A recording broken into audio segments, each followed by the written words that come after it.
90-ականներին ով էր կարոտում։ Աչքերդ լույս, վերադարձել ենք։ Ավելի upgrade եղած տարբերակով։ Boom.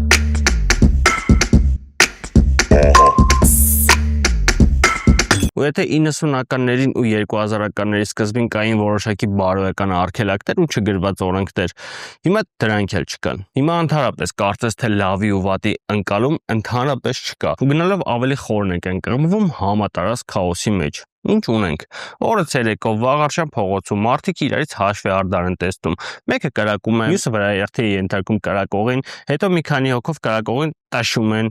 Ու ընդհանրապես կարևոր չէ ով ու ինչի համար էր կրակում կամ ծեծում։ Բարի գալուստ Նիկոլի Հայաստան։ Տոտալ ամենաթողության ու բեսպրեդելի ժամանակաշրջան, որտեղ յուրաքանչյուրը տառապում է սեփական անպատժելիության զգացումով։ Ու անպատժելիության զգացումը գալիս է նրանից, որ իրավապահ համակարգը բացառապես զբաղված է քաղաքական պատվեր կատարելով։ Գալիս է նրանից, որ ԱԱԾ-ն դարձել է շոուի գլխավոր հերոս ու ամեն հարմար պահի մարդկանց ուղղակի ձերբակալում են։ Հենց իրենք։ Կապ չունի մարդը դիմադրում է, թե օրինակ հանգիստ կանգնած է իր տան մեջ։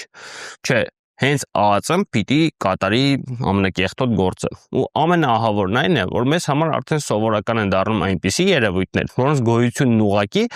աներևակայելի էր թվում։ Արդեն Երևան են գալիս մանկապարտության դեպքեր, ընդ որում իրավապահ համակարգը տեղից շարժվում է միայն այն ժամանակ, երբ մի լրագրող պարզապես հետևողական է գտնվում։ Դե հա, հո քաղաքական ստատուս գրած վտանգավոր տերորիստ չէր կամ ասենք չգիտեմ Փաշինյանի հակառակորդ, որ ամբողջ համակարգով կպնեին բռնելու գործին։ Ընդ որում, մանկապիղծին ձերբակալելուց հետո ոստիկանները շատ մեղմ էին նրա հետ։ Դե բա անմեղության կանխավարկած բան, տենց օրենք կա, մարդու իրավունքներ կան։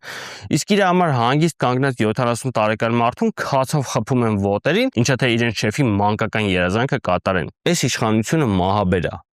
Կամ ասեք նախընտրական քարոզարշավի պաստառ պոկող մարդուն ինքնասպանության հասցնելը,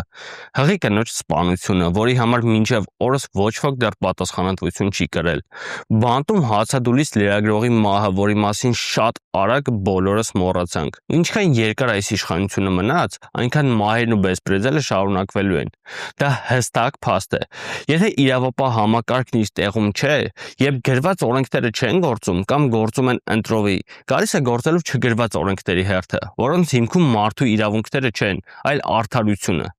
Իսկ օրենքները երկրի վրա դրախտ հաստատելու համար չեն, օրենքները նրա համար են, որ թույլ չտան, որ երկիրը վերածվի դժոխքի։ Երբ գրված օրենքը չի աշխատում, հույսը մնում է սամասուդի վրա, այնպես որ սպասեք ավելի շատ մահ ու ավելի շատ արյուն։ Այս իշխանությունը ուրիշ բանի ունակ չէ։